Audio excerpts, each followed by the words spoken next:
special episode of Just Adventures. We are off to Fraser Island. Which are both of our both of our first times there. We did plan this for October of last year, but thank you to the border closures that were still in effect last October, we had to cancel for this October.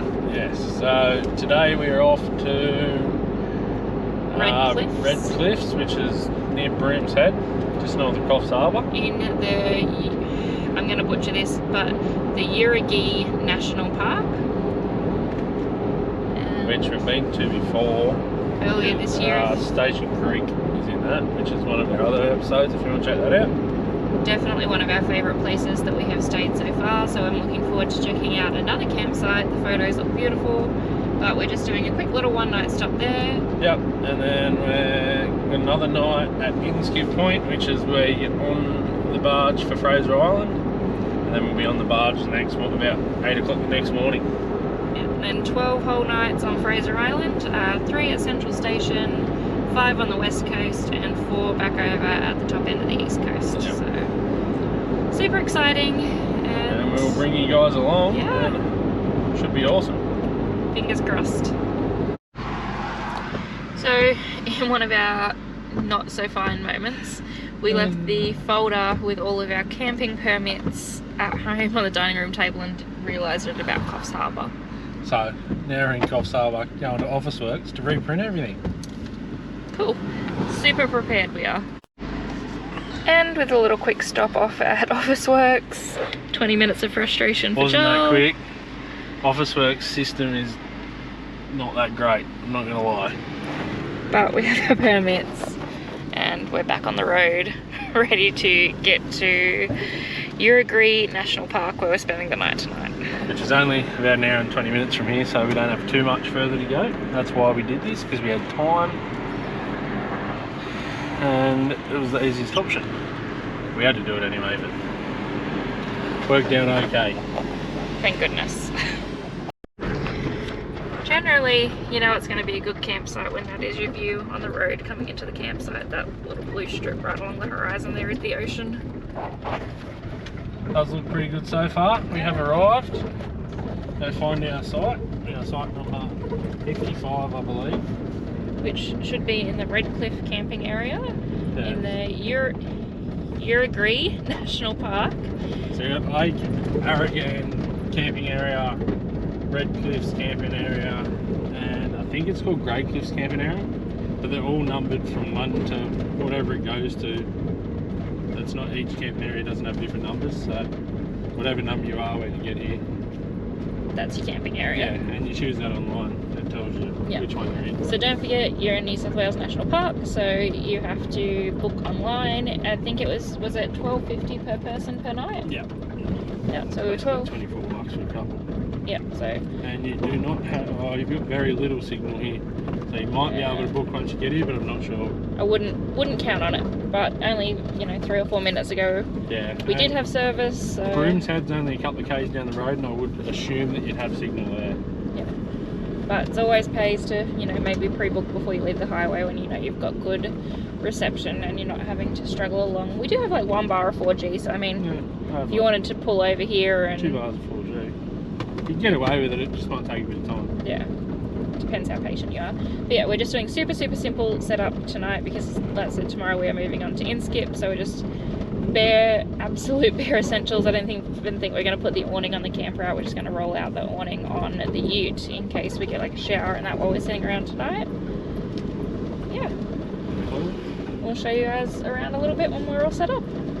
And apparently they are very well populated with little kangaroos. Look at them, just chilling. That is the ocean. That's backing onto campsite 53. Joey. That one that's hopping away has a Joey. 55. We have a big setup. No. Oh, we can do a van here. Depends how you set up sets up. But we're going to get out and have a look and decide how we're going to set up. Super excited. And just like that, we're all set up. All set up. Just a basic setup. Just a little one night. Yeah. Throw the awning up on the car after we go for a drive. Yeah. But we are, I think we already said, site 55. and that is the beach access just there. So can't get much nicer than that. It's pretty nice. The loos are very clean. I'm sure if you've watched our camping videos you know now that that's a little bit of a pet hate of mine. But yeah, the loos are very clean. We already had a ranger, was he a ranger, I'm assuming? Basically, yeah, just a national parks guy. Yeah. He camps here on site, he's like a caretaker. Yeah, came around and made sure we knew Checks the your rules. booking and tells you all the rules and tells you there's water out on the road in. There's town water from Broom's Head that you can use to fill up your thing if you need water. Which is super handy, like we don't need it at the moment because this is our first stop, but yeah, super handy if you're doing a bit of travelling. And this is the view that you walk directly from this campsite, so down this set of steps. And yeah, straight down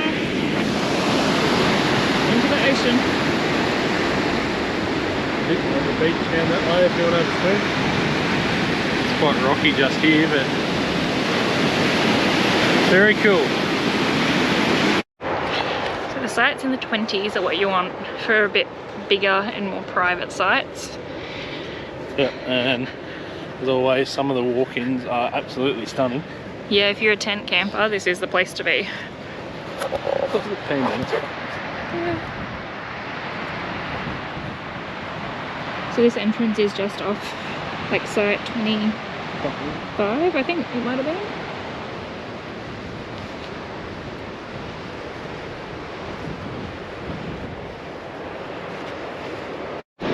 The 20 odd sites are definitely where you want for access to swim. It is just amazing. That are fully on the creek too. We'll have a look and tell you what number they are. But there's been kangaroos down here and everything, which would be pretty cool to see. It's just such a beautiful part of the world. Like, we should know it because we were only at Station Creek at the start of the year, which is the same national park, but I think it's actually more beautiful here.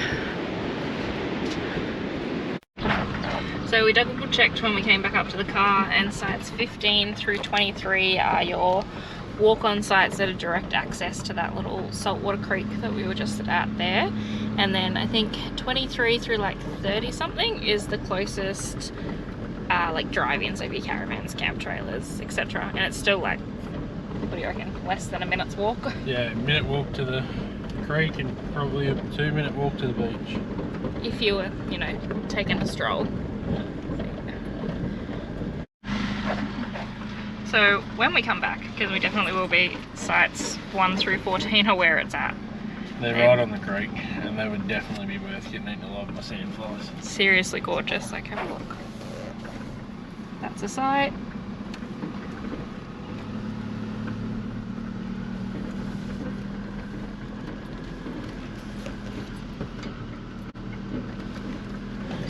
Just down amongst the paper barks.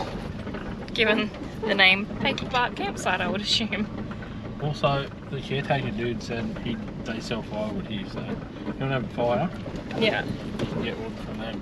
Yeah, because remember, New South Wales National Parks, you cannot collect firewood in the national parks, and you have to make sure you're burning in the fire rings, but that's cool. What do you reckon? Is it worth getting a fishing rod out or what? I think it's always worth getting a fishing rod out, isn't it? Probably. They are not that easy to get to at the moment. They're on the roof. But, because I absolutely refuse to drive all the way to Fraser Island with multiple fishing rods sticking into my hip. I still don't know how to get to that platform. Sorry. We honeymooned on the Gold Coast, and of course I went all the way from where we live in the Hunter Valley to the Gold Coast with a fishing rod sticking into the side of me. I wasn't doing it again. What do you say? It's not. 6 years later I've smartened up. And we have Roof racks. with these things look pretty good. BCF for like 40 bucks. For all the wives out there, so worth it. I did have to buy 2 to bring 6 rods though, so yeah. just be mindful of that. Some of them are sizable rods, but like if you're only bringing like little flick sticks or things like that, you're probably fine. Not everyone's going to try and catch a tiger shark on the west coast of Fraser Island. So, you know, I'm a widow in like 10 days. Watch out for that one, guys. It's going to be awesome. We're either going to get eaten alive or we're going to catch a big shark. Yeah. Or we're going to catch nothing at all, which is a high possibility. To my family watching this, you know, I'll send you a pin. Come rescue me when Joel gets eaten by a shark. And just in case, like, national park camping's not really your thing, this is Broom's Head Caravan Park, and that is the ocean.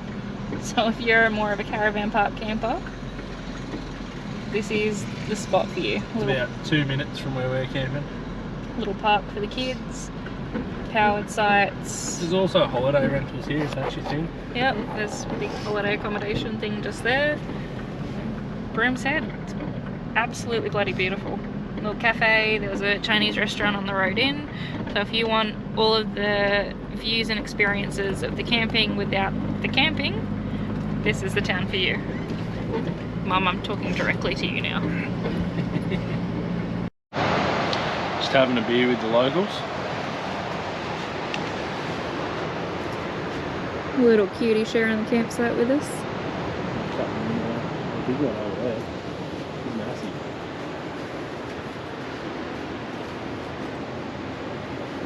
And that was Redcliff's camping area. Absolutely freaking amazing. It was stunning. Back on the road now, punching north. Yeah.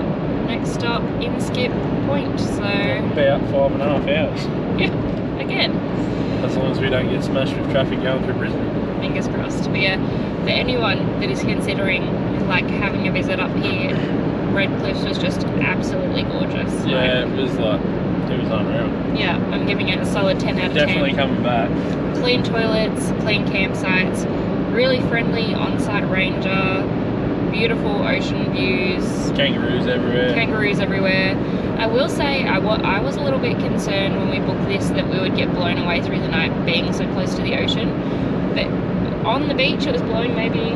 Yesterday Harbour would have been like 15, 20 knots probably. Yeah, but at camp... We were literally on top of the bluff on the beach and you would have thought it was like 5 knots. At best. It was, yeah, amazing. So definitely schedule this for a visit because just amazing. But yeah, now 5.5 hours for me to annoy the crap out of Joel in the car and then we'll be at Inskip. So we finally made it to Inskip, guys. We're all set up for one night. We are at... April's got the camping permit, what's it called? We are at the MV, I think it's Sarawak. Correct me if I'm wrong. Camping area. Which is the closest one to the barge, so that's the plan.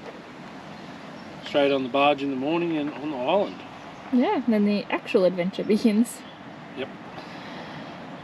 For anyone planning their own Inskip, that is MV Sarawak West. It's a little... I don't know. It's both sides of the road. I don't know if this is MV Sarawak West. I think across the road is, I don't know what this one's called. Sorry, not very informative of us. And this one just in front of us is indeed SS Dorrigo. Correct. So, MV Sarawak West. Across the road. SS Dorrigo straight in front of us. If you are going to camp at SS Dorrigo, I would recommend only doing so if you've already deflated your tyres a touch. And there's a big sign that says don't camp there in extreme tidal conditions because it might flood. So just be mindful of that. Yeah.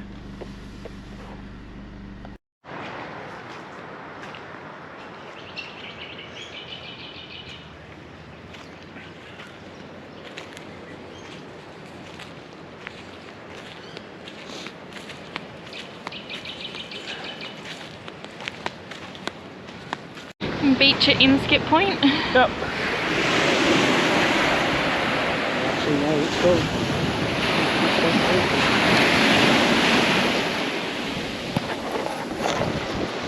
I won't say it looks that nice, but Yeah. not terrible either. But It's quite sharky. yeah. How can it be this swimming? No. I feel like, especially after last night, after we stayed at Redcliff's, everything was just going to look a little bit dull today. Yeah, I probably wouldn't have swum there either though. Not in the actual In the beach little bit. saltwater lake bit, Yeah, that you would have. 100% you would. Not in the actual beach. If we had have had more time there, I would have wallowed in that lake. Or creek, I suppose. Yeah, lagoon. We just kicked back. We've just had some early dinner. We did. As we've just gone into daylight savings in New South Wales, just got used to it and switched immediately back as we crossed the border this morning, so the time clocks are all over the shop.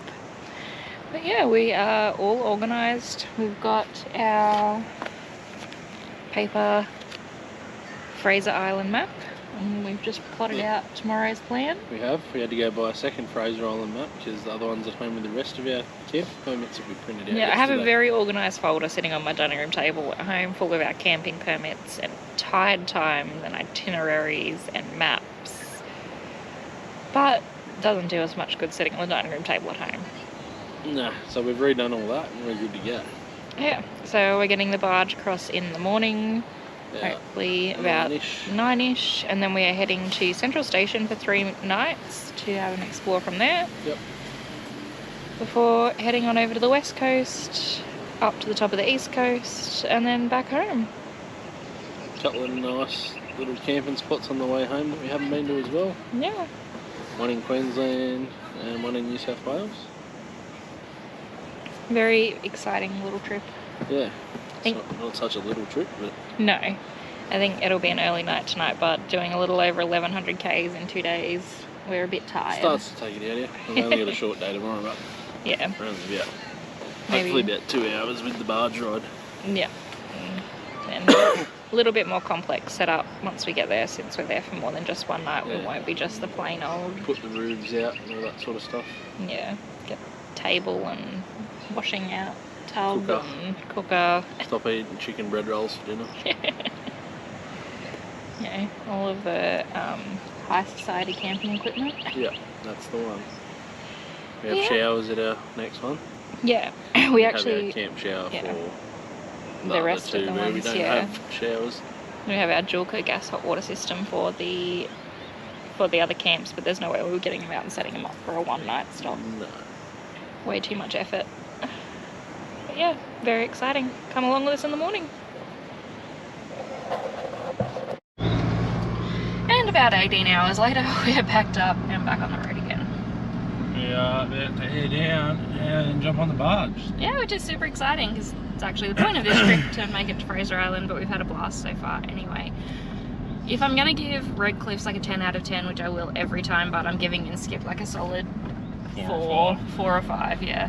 When you go to the drop toilets and they have a warning about gastro in the area, That's a fucking yeah, it just immediately off-putting. Plus, like, the ground's like dirty sand and it's sand flies, and it's just like, it's fine for what it is, but I would never come here specifically for a holiday. Right, if you wanted to come up, check this area out and you had a dog or something, it'd be Yeah. alright because you can have dogs here, you can have a fire here. Yeah, so it does have its pluses and stuff like that. I probably wouldn't have such a bad opinion of it if we hadn't have stayed at such an amazing camp the night Yesterday. before. Yeah, but that's okay, it's fine. Rainbow Beach itself, but absolutely gorgeous. Awesome, Yeah, if we did this again, I would probably come and just stay in Rainbow Beach and then come out to the barge rather than stay at Inskip. But I suppose it's all about what you're after, what you're willing to do. If you've got a van with a loo and you don't have to risk gastroenteritis, well, it's probably good, yeah. But yeah, alright, we're gonna air down and we'll catch you guys on the barge.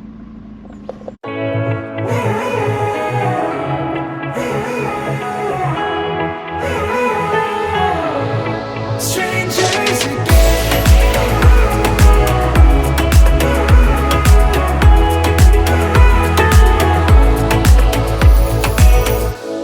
When you stepped into my life, such a magic feeling when you tore down my walls.